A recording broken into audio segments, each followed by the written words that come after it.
네, 오늘 말씀 같이 보도록 하겠습니다. 누가복음 3장 15절부터 22절까지 말씀입니다. 찾으신 줄 알고 한 절씩 교독하겠습니다. 제가 먼저 읽습니다.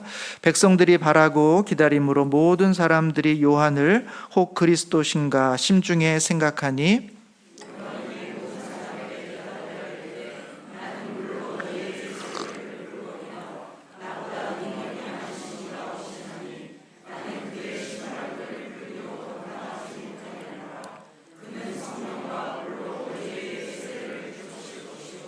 손에 키를 들고 자기의 타작마당을 정하게 하사 알곡은 모아 곳간에 들이고 쭉정이는 꺼지지 않는 불에 태우시리라.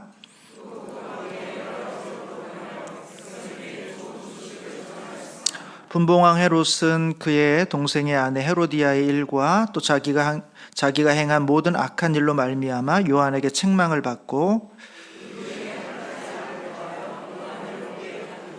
백성이 다 세례를 받을새 예수도 세례를 받으시고 기도하실 때에 하늘이 열리며 성령이 비둘기 같은 형체로 그의 위에 강림하시더니 하늘로부터 소리가 나기를 너는 내 사랑하는 아들이라 내가 너를 기뻐하노라 하시니라. 아멘.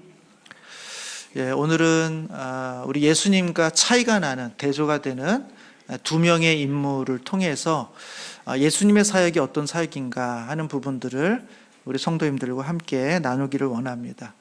차이가 나는 그 두 명의 인물이 누군가? 첫 번째 인물은 아마 이 본문 속에 나오니까 우리가 쉽게 알 수가 있습니다. 누구겠습니까? 세례 요한이죠. 근데 두 번째 인물은 표면적으로는 잘 안 나타나 있어가지고 당장 알기는 어렵습니다. 오늘 말씀을 이렇게 나누는 중에 후반부에 등장하게 될 텐데 두 번째 인물은 제가 하나의 퀴즈 정도로 마음속에 두고 있다가 누군지 나중에 맞추시는 그런 시간을 좀 드리도록 하겠습니다. 첫 번째 차이가 나는 인물은 바로 세례 요한이다라는 것이죠. 세례 요한 스스로가 그렇게 이야기합니다. 나는 예수님하고는 너무나 차이가 나는 사람이다 이렇게 말하죠. 16절에 보시면 요한이 모든 사람들에게 대답하여 이르되 나는 물로 너희에게 세례를 베풀거니와 나보다 능력이 많으신 이가 오시나니 나는 그의 신발끈을 풀기도 감당하지 못하겠노라. 그는 성령과 불로 너희에게 세례를 베푸실 것이요 이렇게 말씀합니다. 그러니까 세례 요한 스스로도 예수님과 비교해서 나는 그보다 능력이 한참 부족하다. 그분은 나보다 능력이 월등하다. 이렇게 이야기합니다. 비유적으로 표현하기로 나는 그분의 신발끈을 풀기에도 감당할 수가 없는 사람이다. 이렇게 이야기를 합니다. 그러니까 신발끈을 푼다라는 것은 유대 사회에서는 가장 낮은 지위에 있는 노예가 행하는 일입니다. 그러니까 신발끈을 푼다라는 것은 내가 그분 앞에 가면 가장 낮은 자보다도 못한 자처럼 내가 여겨질 만큼 나는 그분에게는 너무나 초라하고 작은 자다. 이렇게 지금 이야기를 하고 있는 것입니다. 여러분, 세례 요한이 이렇게 얘기한다고 해서 그가 실제로 그렇게 비천한 자인가? 그렇지는 않습니다. 세례 요한만큼 위대한 사람이 많지는 않다라는 것입니다. 여러분, 세례 요한이 얼마나 위대한지는 유대인들이 다 알고 있습니다. 어떻게 알고 있는가? 유대인들이 세례 요한에게 세례를 받으러 와요. 세례 요한이 세례를 베푸면 베푸나 보다 하고 그렇게 가는 게 아니라 나도 가서 세례를 받아야 되겠다 하고는 흩어져 있던 많은 유대인들이 세례 요한에게 와서 세례를 받을 정도입니다. 그 의미는 뭐냐 하면 이 세례 요한의 세례는 그냥 단순히 인간적으로 베푸는 세례가 아니라 형식적으로 베푸는 세례가 아니라 그 세례는 하늘로서부터 오는 하나님의 권위를 갖고 있는 신령하고 능력 있는 세례라고 유대인들은 생각했어요. 그래 대제사장들이라든지 서기관들이라든지 장로들은 세례 요한의 세례를 인정하지 않았지만 유대인들 평범한 사람들은 다 그 권위를 인정했기 때문에 저 사람의 세례는 하늘로부터 오는 권위를 갖고 있는 세례다라고 생각해서 유대인들이 와서 세례를 다 받을 정도로 이 세례 요한의 권위는 대단히 인정받고 있었습니다.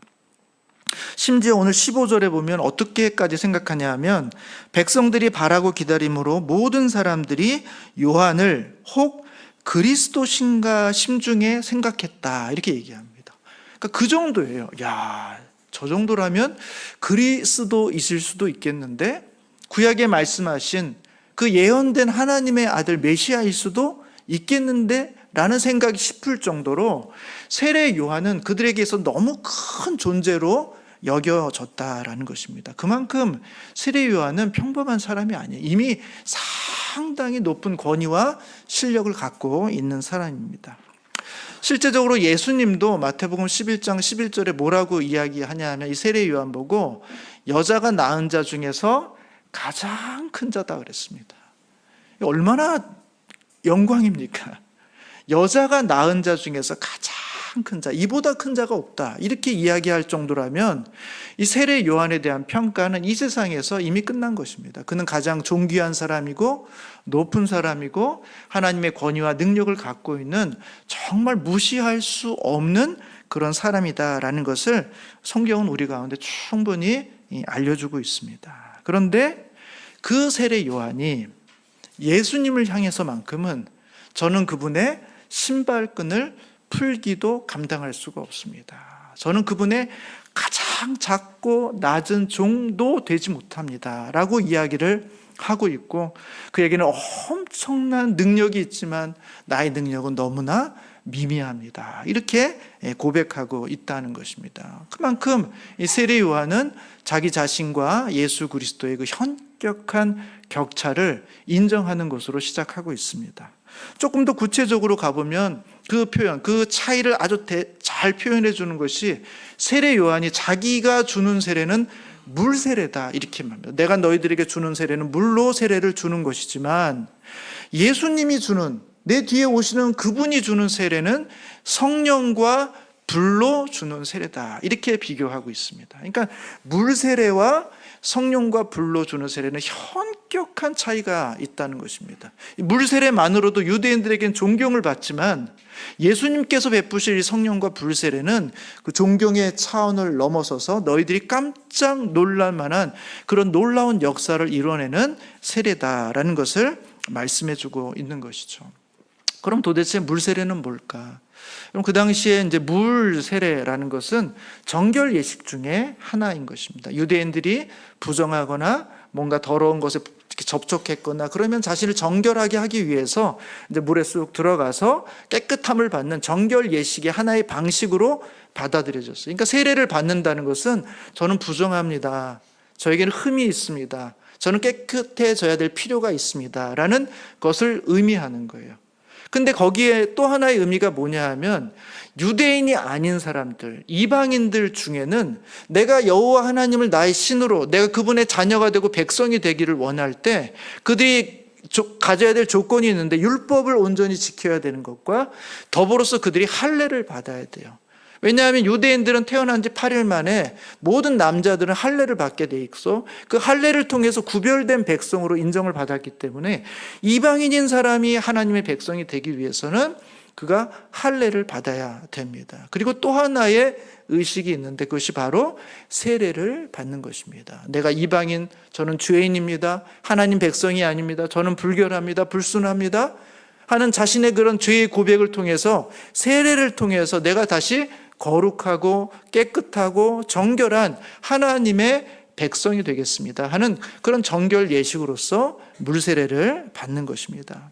그러니까 예수님께, 이 세례 요한에게 세례를 받으러 나오는 사람들은, 유대인들은 한편으로는 나는 정결하기를 원합니다, 그러니까 나는 죄인입니다 라는 고백과 더불어서, 혹시 나는 정말 이방인은 아니지만 이방인인 것처럼 나는 그런 죄와 부정함과 불결함을 갖고 있으니 나를 용서하셔서 나를 정결하게 하셔서 하나님의 진노와 심판으로부터 나를 보호해 주십시오, 이렇게 하는 마음으로 요한에게 이제 물세례를 받으러 나오는 것입니다. 그런데 요한은 자기가 주고 있는 이 세례, 이 엄청난 세례를 주면서도 예수님이 주고 있는 세례에 비하면 그것은 아무것도 아닌 것처럼 설명하고 있다는 것입니다. 16절 한번 다시 보시면, 요한이 모든 사람에게 대답하여 이르되 나는 물로 너희에게 세례를 베풀거니와 그는 성령과 불로 너희에게 세례를 베풀 것이요, 이렇게 말하고 있어요. 물 세례와 성령과 불로 이루어지는 세례를 대조하고 있습니다. 그러니까 성령과 불은 온전하고 완전한 세례를 의미하는 것이고, 그에 비하면 물은 사실은 임시적이고 표면적인 세례 효과에 불과하다라는 사실을 이미 이 세례 요한은 인정하고 있다는 것입니다. 그럼 먼저 이 예수님이 베푸시는 성령과 불의 의미는 뭘까?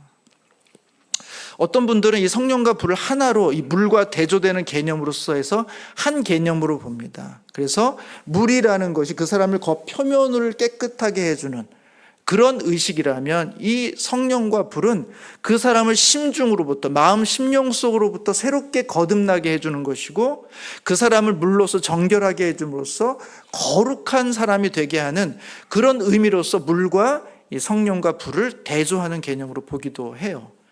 그러니까 불과 이 성령을 하나의 개념으로 보는 것이죠. 그런데 어떤 분들은 이 둘을 조금 나눕니다. 성령은 물 세례와는 대조되는, 물이 표면적이고 임시적인 효과를 갖고 있다면, 이 성령의 세례는 근원적이고 영구적인 효과를 갖고 있다라는 측면에서 성령을 이야기하고, 이 불은 성령과는 또 다른 개념, 그것은 심판을 의미하는 개념으로 설명하기도 합니다. 왜 그렇게 보냐면 16절 다음에 17절을 보시면 이렇게 보고 있거든요. 설명하고 있거든요.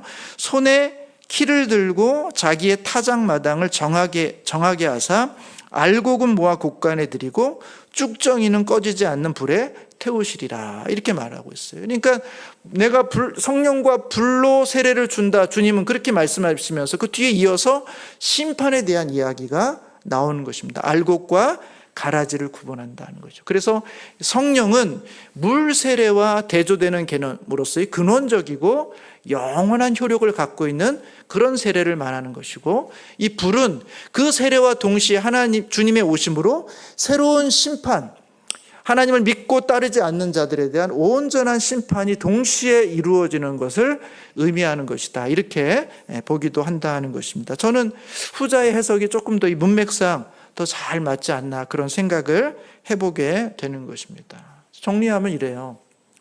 요한의 물 세례하고 예수님이 가지고 올 성령과 불 세례하고는 약간의 격의 차이가 있다는 것입니다. 아주 구체적으로 그것이 뭘 의미하느냐 하는 것까지 저희가 다 이야기할 수는 없습니다만, 큰 형격한 차이가 있고, 중요한 것은 성령과 불 세례는 가장 근원적이면서도 본질적인 변화를 만들어내는 세례이면서, 반면에 요한의 물 세례는 근원적이지는 못하고 본질적이지 못하고 영구적인 효과를 나타내지는 못하는 그런 차이가 있다라는 정도만 우리가 이해할 수 있습니다. 예를 들어서 예레미야서 31장 33절 한번 보도록 하겠습니다. 구절 한번 좀 띄워주시겠습니까? 예레미야서 31장 33절 같이 한번 읽어보도록 하겠습니다. 시작. 그날 후에 내가 이스라엘 집과 맺을 언약은 이러하니 곧 내가 나의 법을 그들의 속에 두며 그들의 마음에 기록하여 나는 그들의 하나님이 되고 그들은 내 백성이 될 것이라, 여호와의 말씀이니라. 본문은 좀 띄워주시면 좋겠습니다. 계속. 옛적에도 언약이 있었어요. 하나님과 이스라엘 백성들 가운데 맺은 언약이 있어요. 그 언약은 돌판에 새겨진 언약입니다. 말씀이죠. 근데 그 언약을 받았으면서도 이스라엘 백성들은 그것을 온전히 지켜내질 못했어요. 언약에 실패했습니다. 그래서 하나님께서 예레미야를 통해서 새로운 언약을 너희들에게 주는데, 그 언약은 내용상의 새로움보다는 그것이 우리의 마음속에 새겨지는 것입니다. 내가 나의 법을 그들의 속에 두며 그들의 마음에 기록하여 나는 그들의 하나님이 되고 그들은 내 백성이 될 것이라. 이전에도 주님은 그들의 하나님이 되고 그는 나의 백성이 되기를 원했지만, 그들이 그 언약에 신실하게 지켜내지 못함으로 인해서 그 언약에 파기된 문제가 있었기 때문에 주님은 새로운 언약을 맺게 하시는데, 이 언약은 돌에 새기는 것이 아니라 우리 각 사람의 마음에 새기는 언약이 된다는 것입니다. 그래서 이것이 실효성이 떨어지지 않게 실제로 반드시 성취될 수 있는 방식으로 우리 가운데 역사에서 우리로 하여금 하나님은 우리의 하나님이 되고 우리는 하나님의 백성이 되는 결과를 만들어내는 새 언약을 두신 것처럼, 마치 이 세례, 요한의 물 세례라는 것은 표면적이고 그 다음에 어떤 임시적인 측면을 갖고 있지만, 이 예수님의 성령과 불 세례라는 것은 우리의 심령 속에서 작동하는 것으로서 우리를 완전히 새롭게 하고 온전하게 하고 영원히 변화시키는 하나님의 능력의 세례다라는 것을 대조적으로 설명해 볼 수 있는 것입니다. 제가 이 개념을 조금 어떻게 하면 우리 성도님들께 조금 잘 설명드릴 수 있을까 좀 고민하다가, 정확한 개념은 아닙니다만 느낌으로만 이런 느낌이겠구나 정도로만 좀 생각하시면 좋을 것 같습니다. 이런 거죠. 예를 들어서 세례 요한의 물세례라는 것은 마치 일제강점기 시대에 독립군들을 이렇게 지켜주는 거예요. 보호해주는 거예요. 계속해서 그 일을 할 수 있도록 이 독립군을 적으로부터 보호해주는 차원의 사역이라면, 예수님의 성령의 세례라는 것은 일제강점기 시대를 끝내고 일본의 패망을 가져오게 하고 이 나라를 대한민국으로 다시 세우는 새로운 나라를 시작하게 한 사건과 비슷하다는 것입니다. 그 규모의 차이를 이야기하는 것입니다. 세례 요한의 사역이 독립군을 살려주는 것, 그래서 이들이 죽지 않게 계속해서 그 일을 할 수 있도록 하는 정도의 일이었다면, 예수님이 하시는 일은 단순히 독립군을 살려주는 정도가 아니라 일제강점기 시대에 일본의 제국을 무너뜨리고 그 제국 위에 원래 우리가 있어야 될 우리의 주권을 다시 한번 회복하는 대한민국을 다시 세우는 그런 놀라운 일이 작동되고 있는 것이다. 그래서 예수님의 사역은 성령의 세례와 함께 동시에 불 세례가 함께 임하게 되는 거예요. 이 불이라는 게 뭘 말합니까? 심판을 의미해요. 그 심판이라는 건 뭘 의미합니까? 이전의 세력에 함께했던 사람들, 일제 치하에 부역했던 사람들, 여전히 그들의 편을 따르며 독립된 세상이 왔음에도 불구하고 그들을 추구하는 사람들에게는 하나님의 진노와 심판이 함께 임하게 되는 그런 구원의 역사가 바로 오늘 이 성령 세례와 관련돼서 우리 가운데 주고 있는 그런 어떤 큰 그림 중에 하나의 이미지다, 이렇게 보시면 될 것 같습니다. 그러니까 주님을 오시면서 근원적인 변화를 일으키고, 그 근원적인 변화는 영원한 것에 대한 시작이면서 동시에 어떤 한 개인들의 생존이 아니라 나라 전체를 바꾸는, 시스템을 바꾸는 새로운 시작을 알려주는 그런 놀라운 변화라는 것입니다. 그리고 그 새로운 질서에 부합하지 않는 자들에 대한 진노와 심판이 함께 임하는 그런 하나님의 나라라는 사실을 보여주고 있는 거죠. 그래서 요한복음 3장 16절 이하에 한번 보겠습니다. 여기 요한복음에서는 조금 다른 식으로 표현하고 있습니다만 도움이 될 것 같습니다. 요한복음 3장 16절 보시면 이렇게 되어 있습니다. 제가 읽겠습니다. 하나님이 세상을 이처럼 사랑하사 독생자를 주셨으니 이는 그를 믿는 자마다 멸망하지 않고 영생을 얻게 하려 하심이라.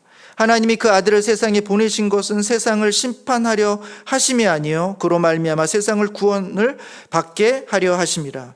그를 믿는 자는 심판을 받지 아니하는 것이요 믿지 아니하는 자는 하나님의 독생자의 이름을 믿지 아니함으로 벌써 심판을 받은 것이니라. 새롭게 예수께서 새로운 나라, 새로운 질서를 시작하셨는데 그를 받아들인 자들에게는 하나님의 구원이 있지만, 그 하나님의 빛을 보고도, 하나님의 구원을 보고도 그를 용납하지 않은 사람들은 어떤 사람들입니까? 과거의 세력과 과거의 질서를 쫓아갔던 사람들, 나는 그 길을 돌이키지 않겠다라고 말한 사람들이죠. 오래전에 말씀드린 것처럼 아담의 계열이 있고 그 아담의 계열 속에 예수의 계열이 새로 시작됐는데, 이 예수의 계보 속으로 내가 들어가기를 원치 않는 사람은 나는 여전히 첫사람 아담의 계보 속에 있겠습니다, 나는 그 질서 속에 살고 있겠습니다 라고 이미 선언하신 것이므로 그에게 다가와야 될 죄와 사망의 심판은 여전히 그들에게 남겨져 있는 것이다, 이렇게 말씀하고 있는 것입니다. 그런 측면에서 예수님이 우리 가운데 성령과 불로 세례를 준다 하는 이 표현은 예수를 믿고 예수를 따르는 사람들에게는 구원이 있지만 그를 따르지 않거나 그 질서 속으로 들어가기를 원하지 않는 사람들에게는 하나님의 진노가 함께 임하게 되는 그와 같은 나라의 시작이다라는 사실을 오늘 본문이 우리 가운데 보여주고 있습니다. 이것이 첫 번째 예수님과 세례 요한의 차이를 보여주고 있죠. 또 하나의 차이가 있습니다. 그 차이는 21절과 22절 속에서 조금 발견하게 되는데요. 같이 한번 읽어보도록 하겠습니다. 21절과 22절입니다. 시작. 백성이 다 세례를 받을새 예수도 세례를 받으시고 기도하실 때 하늘이 열리며 성령이 비둘기 같은 형체로 그의 위에 강림하시더니 하늘로부터 소리가 나기를 너는 내 사랑하는 아들이라 내가 너를 기뻐하노라 하시니라. 두 구절에 이제 세 가지 장면이 있습니다. 하나는 예수님께서 세례 요한에게 세례를 받으셨다는 것입니다. 그리고 세례를 받고 나서 하늘이 열리고 성령이 비둘기 같은 형체로 그의 위에 강림하셨다는 것입니다. 그리고 나서 하늘로부터 음성이 있었다는 거예요. 너는 내 사랑하는 아들이라 내가 너를 기뻐하노라. 여러분, 이 장면 속에 숨겨져 있는 또 하나의 인물이 있습니다. 제가 그 인물을 말씀드리려고 해요. 먼저 말씀드리기 전에 이 장면이 우리들에게 주고 있는 유사한 측면이 있습니다. 예수께서 세례를 받으셨다라는 측면입니다. 여러분, 이것은 되게 좀 어색한 겁니다. 사실은 세례 요한이 예수님에게 세례를 받는다 그러면 자연스러워요. 왜냐하면 예수님은 능력이 많으시고 그는 성령과 불로 세례를 베풀어 주시는 분이기 때문에 예수님에게 세례 요한이 세례를 받는다면 되게 자연스럽습니다. 그러나 세례 요한에게 예수님이 세례를 받는다? 그럼 굉장히 어색한 상황입니다. 예를 들면 마치 이제 물리학과에 처음 입학한 신입생이 물리학과 교수님을 앞에 두고 양자역학에 대해서 상대성 이론에 대해서 이렇게 쭉 설명해 주는 그런 장면과 매우 유사한 거예요. 말이 안 되는 장면이거든요. 그런데 예수님은 이 모든 일을 그냥 받아들이세요. 심지어 이것은 세례 요한도 받아들이기 너무 힘들어서 마태복음 3장 14절에 뭐라고 이야기했냐면 내가 당신에게 세례를 받아야 할 사람인데 어떻게 당신이 나에게 세례를 받으러 나오십니까? 당신은 높고 나는 낮은데, 당신은 완전하고 나는 불완전한데 당신이 나에게 세례를 베풀어야지 내가 어떻게 당신께 세례를 베풀 수 있습니까? 라고 이야기할 정도로 이것은 굉장히 모순적인 상황이에요. 근데 예수님께서 마태복음 3장 15절에 뭐라고 말씀하시냐면 본문 한번 좀 띄워주시겠습니까? 같이 한번 읽도록 하겠습니다. 시작. 예수께서 대답하여 이르시되 이제 허락하라. 우리가 이와 같이 하여 모든 일을 이루는 것이 합당하니라 하시니 이에 요한이 허락하는지라. 굉장히 어색한 상황이고 뭔가 위아래가 바뀐 상황처럼 보이지만 주님께서는 허락하라. 그것을 통해서 하나님의 의를 이루라는 것입니다. 무슨 얘기냐 하면 하나님이신 예수 그리스도, 흠 없으신 예수 그리스도, 죄 없는 그분이 마치 죄인처럼, 흠 있는 사람처럼, 때로는 이방인처럼 반드시 세례를 받지 않으면 안 되는 사람처럼 주님 앞에서 완전히 낮아지는 모습으로 우리 예수님이 세례 요한에게 물세례를 받고 있다는 것입니다. 여러분, 이 장면 속에서 대조되는 사람이 눈에 띄지 않습니까? 그것은 바로 아담입니다. 아담은 어떤 사람이에요? 그는 피조물입니다. 하나님이 아니에요. 불완전한 사람입니다. 그럼에도 불구하고 그는 어떻게 하려고 했습니까? 내가 하나님처럼 되어야 되겠다. 이 열매를 먹으면 내가 하나님처럼 될 수 있겠다 하는 그 교만과 욕심, 그것이 그를 망가뜨렸어요. 피조물에 불과한 인간이 하나님이 되려고 했던 것, 그것이 바로 에덴을 망가뜨린, 하나님의 모든 피조 세계를 망가뜨린 결정적인 이유가 됐던 것입니다. 그런데 우리 주님은 어떻습니까? 하나님이신 그분이 마치 죄인처럼, 마치 이방인처럼, 마치 모든 죄를 다 가지고 있는 사람처럼, 그래서 이 물로 세례를 받지 않으면 정하게 될 수 없는 사람인 것처럼 그는 가장 낮고 낮은 모습으로 이 땅에 오셔서 세례 요한에게 물로 세례를 받고 있는 것입니다. 하나님이신 그분이 가장 낮은 죄인의 모습으로 이 땅에 오시는 것을 보여주고 있는 것이죠. 그래서 뭘 이룹니까? 하나님의 뜻을 이루어 가는 것입니다. 창세기에 나오는 에덴 동산의 아담이 불순종함으로 하나님의 뜻을 망가뜨린 것처럼 그와는 대조적으로 우리 예수님은 이제 공생애를 시작하시는 이 첫 순간에 하나님의 말씀을 온전히 순종하심으로 겸손하고 낮아지심으로 실패하지 않은 마지막 아담으로서의 첫 시작을 우리 주님 앞에 보여주고 있는 것입니다. 여러분, 그렇게 보면 그 뒤에 있는 이야기들이 다르게 보이기 시작합니다. 21절 후반부에 보시면 하늘이 열리며 성령이 비둘기 같은 형체로 그의 위에 강림하시더니 이렇게 되어 있습니다. 예수님 위에 성령이 강림하셨어요. 그래서 성령이 공식적으로 임하심으로 이제 예수님과 성령이 하나 되게 하심으로써 이제 본격적으로 성령의 사역을 시작하시는 그런 놀라운 시작점이 바로 이 세례 요한의 물세례로부터 시작되고 있습니다. 여러분, 고린도전서 15장 45절에는 이렇게 말씀하고 있습니다. 첫사람 아담은 생령이 되었다, 이렇게 말해요. 창세기 2장 7절에 보면 하나님께서 아담을 흙으로 만드시고 거기에 생기를 불어넣으셔가지고 생령, 살아있는 존재가 되게 하셨다 하는 거예요. 그게 첫사람 아담의 모습이에요. 그러니 이제 공생애를 시작하시는 예수 그리스도의 공적인 사역의 첫 스타트가 뭐냐 하면 인간으로 오신 예수 그리스도의 하나님께서 성령을 부어주심으로써 바울이 말하고 있는 바 그에게서 살려주시는 영으로서 단순히 살아있는 존재가 아니라 살아있는 스피릿이 아니라 살려주는 영, 생명을 주시는 분으로서 이 땅 가운데 오신 예수 그리스도를 보여주고 있다는 것입니다. 첫사람 아담은 그냥 살아있는 존재예요. 자기의 생명을 유지하는 데 쉽지 않은 존재입니다. 그리고 그 앞으로의 인생이 어떻게 될지 알 수 없는 그런 존재예요. 그러나 우리 주님은 어떤 존재입니까? 살려주시는 영.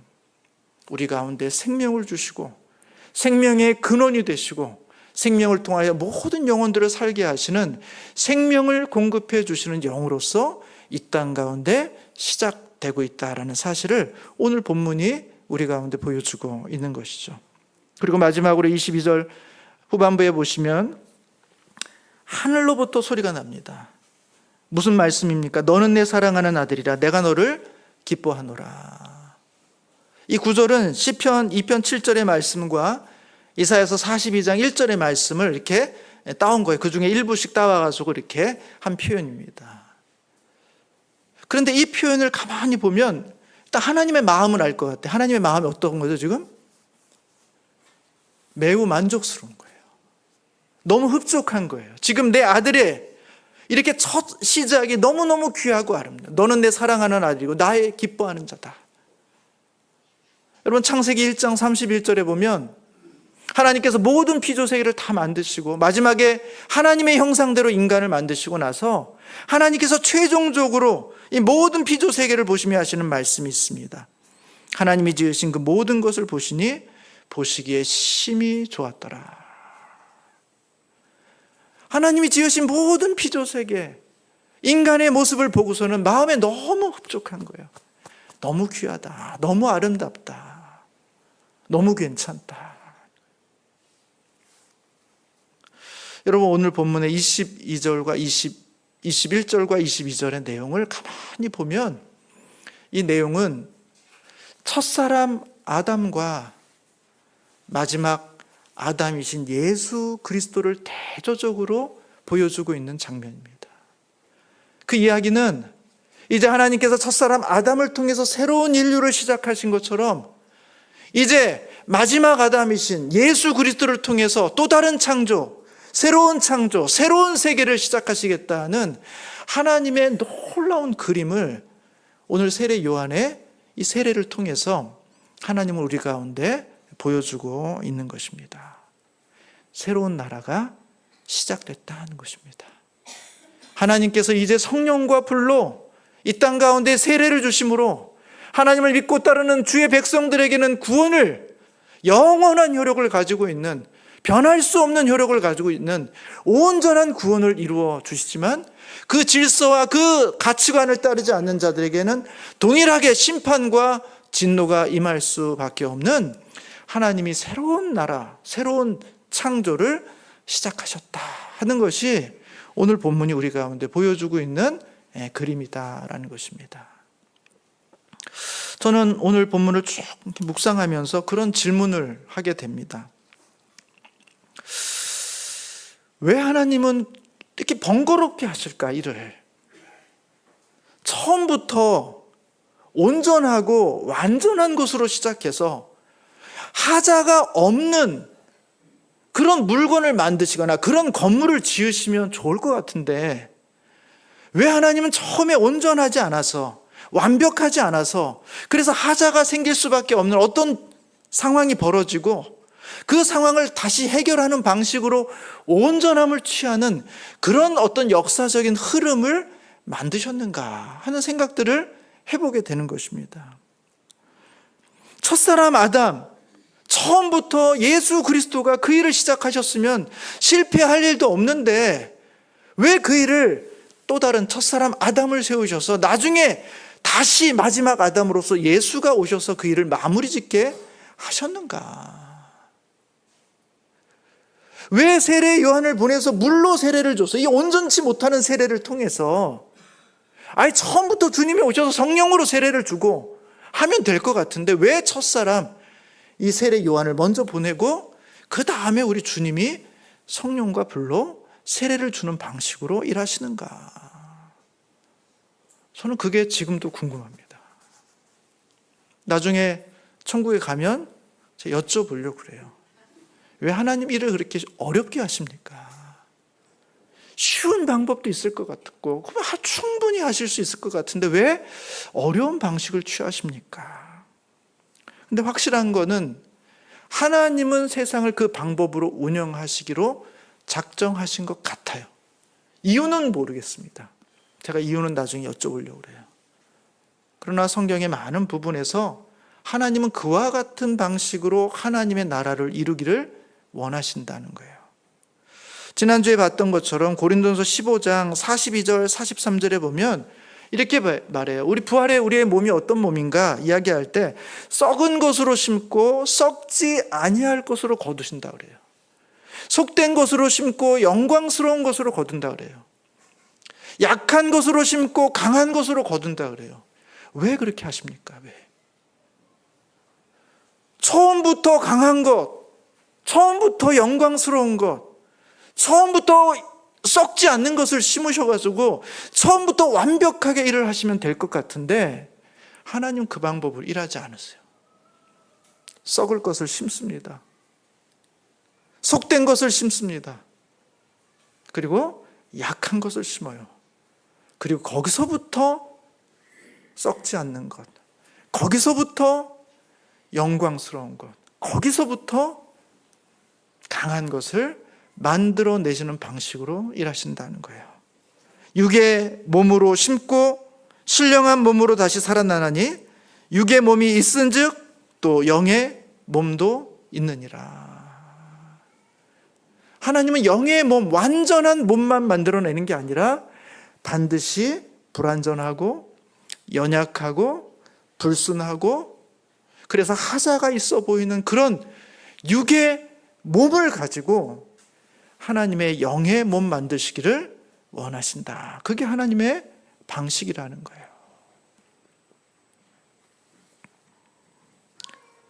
여러분, 저 어릴 적에 저희 시골에 이제 방학 때 놀러 가면 시골 마당 한 구석에 펌프가 있었습니다.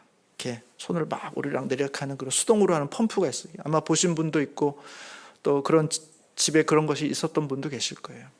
어릴 적엔 게 신기하고 재밌죠. 그 펌프는 땅속 지하수를 끌어올릴 수 있도록 그렇게 준비되어 있죠. 그런데 아무리 펌프질을 해도 그냥 물은 올라오지 않습니다. 반드시 그 펌프 옆에는 물통이 하나 있고 조그만 바가지가 하나 있죠. 그래서 그 펌프에서 정말 지하수에서 물을 끌어올려서 물을 마시거나 아니면 시원한 물로 얼굴을 씻으려고 하면 거기에 반드시 먼저 먹지 못하지만 시원하지 않지만 그 마중물을 떠가지고 그 펌프 위에다 붓고 그러고 나서 잽싸게 물이 새어 없어지기 전에 막 펌프질을 해서 그 압력의 차이를 통해 가지고 밑에 있는 그런 물을 이렇게 쭉 뿜어 올리게 하는 것이죠. 하나님의 방식 그런 것 같아요. 하나님은 지하 생수가 있고 그 물을 콸콸콸콸 그냥 막 뿜어내서 우리로 먹게 마시게 할 수 있을 텐데 그렇게 안 하시고 반드시 먼저 먹지 못할 물, 시원하지 못한 물을 한 바가지 그 펌프에 벗어 그것을 통해서 하나님의 영원한 시원한 생수를 만들어내게 하시는 방식으로 하나님은 하나님의 역사를 이루어 가신다는 거예요. 오늘 본문에서도 참 흥미로운 것은 여러분 예수님이 하늘로부터 성령의 임하심을 받을 때 갑자기 그냥 받는 게 아니라 예수님과는 격이 다른, 예수님이 주고 있는 성령과 불의 세례와는 차원이 다른 너무나 하찮아 보이는 세례 요한의 물 세례를 받고 나서 그때 비로소 하늘로부터 성령의 세례가 임하게 됐다는 것입니다.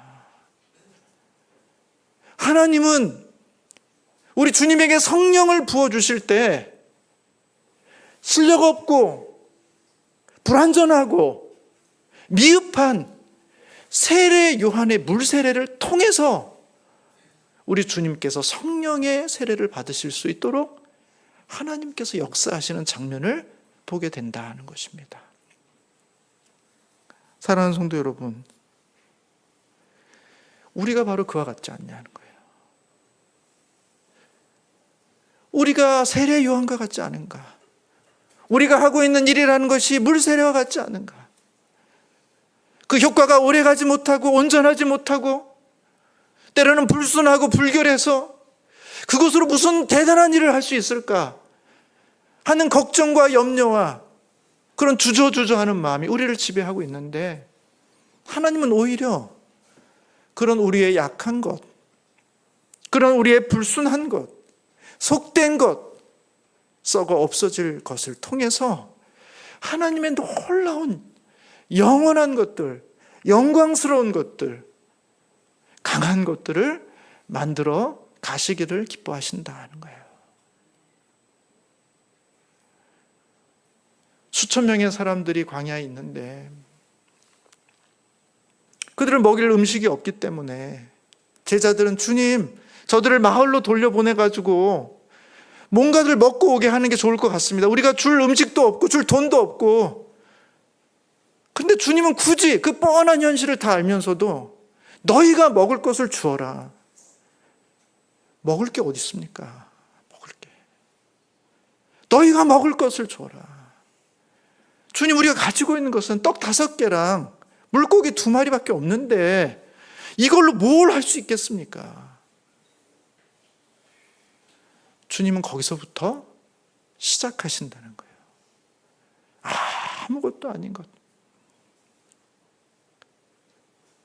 형편없는 것, 부족하고 연약하고, 그래서 우리가 볼 때는 정말 하나마나한 것들, 그런 것을 통해서 하나님의 거룩한 것, 영원한 것, 강한 것, 썩지 아니할 것들을 끌어올리시는 하나님의 도구로 사용하신다는 것입니다.